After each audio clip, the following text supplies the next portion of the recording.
The Palm Desert City Council is set to discuss redistricting this week after voters last November passed Measure B, calling for 5 council districts instead of 2 as it currently stands.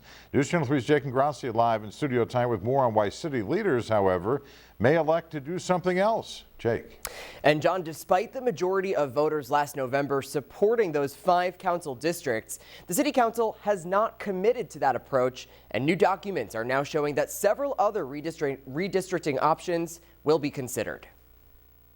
The voters said 5, plain and simple. Voters said 5. Mayor ProTem Karina Quintanilla says although 53% of Palm Desert's vote in the November 2022 general election was in favor of Measure B, splitting the city from 2 to 5 districts, it was an advisory measure, and the final decision on how or if they'll redistrict the city, that's up to the City Council. That is the point of the advisory measure. They wrote themselves a loophole. Palm Desert went to 2 districts in 2019, with residents of District 2 voting for 4 council members and residents of District 1 voting for a single representative. It happened after the city was sued for violating the California Voting Rights Act, which requires fair representation for minority voting groups. A new city report up for discussion this week shows several options, including 5 single-member districts or 4 single-member districts with an at-large mayor.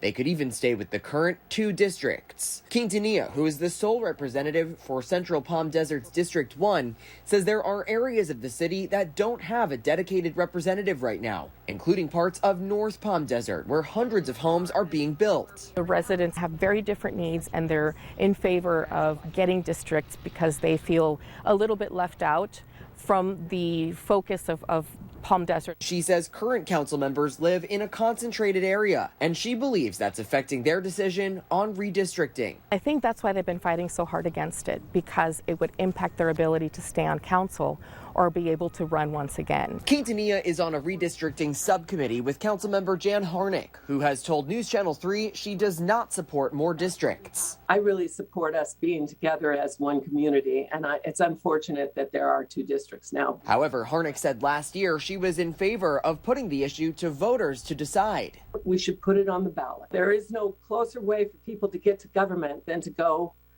into the polling booth and to cast their ballot. I think that the consequences for elected officials when they don't listen to what people want is going to be up to the voters. Councilmember Harnick did not respond to our interview request today. The City Council will have a study session on redistricting and learn more about these options this Thursday. Then they'll give direction at the City Council meeting on May 25th. Jake and Gracia, News Channel 3. We'll stay on top of it. Thank you, Jake. A vigil is being held tonight remembering the people who